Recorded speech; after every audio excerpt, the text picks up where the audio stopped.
So the following question came up by email, and the question is, why does the Catholic Church claim that Mary was sinless, even though she had an ordinary father and mother, and Jesus had to occur from an Immaculate conception?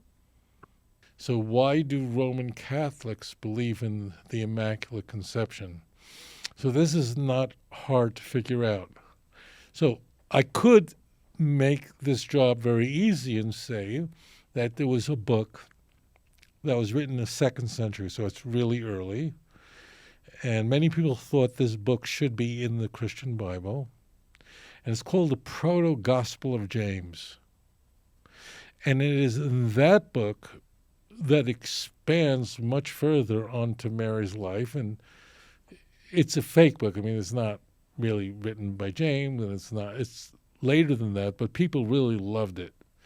And the Proto-Gospel of James explains all this, what were the conditions in which Mary was born. And remember, according to Christian theology, Mary was the mother of God.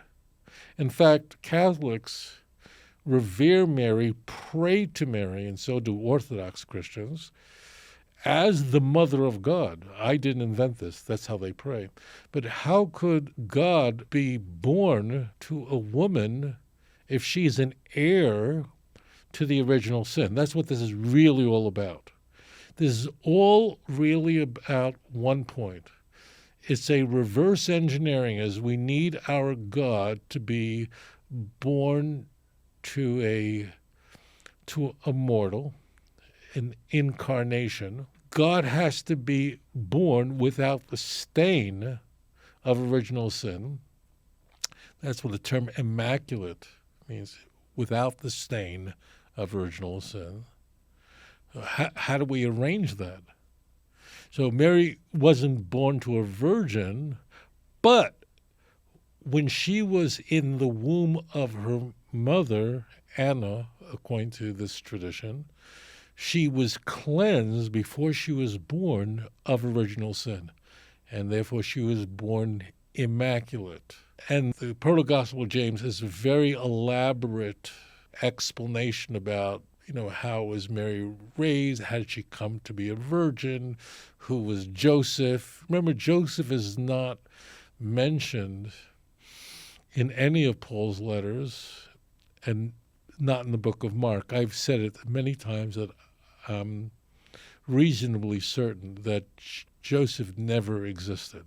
He's an invented character which became necessary, and we only are introduced to him in Matthew and Luke and John in later books, not in the earlier books, because he had to be inserted. According to Mark, it was Jesus that was the carpenter. It was Jesus that was the tecton in Mark chapter 6, verse 3. But how do you then explain how Joseph was married to Mary, but she remained a virgin? Well, he was a really old guy. That explains it all.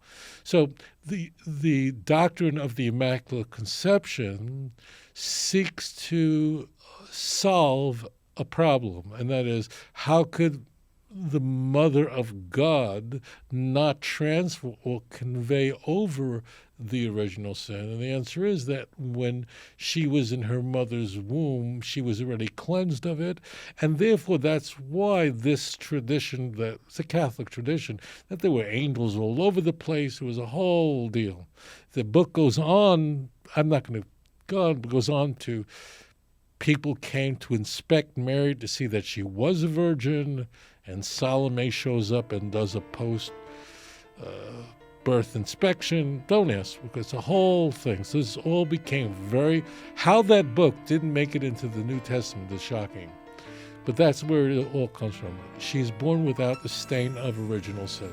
אדון עולם אשר מלך בטרם כל יציר נברא לעת נעשה בחפצו כל אזי מלך שמו נקרא ואחרי ככלות הכל לבדו ימלוך נורא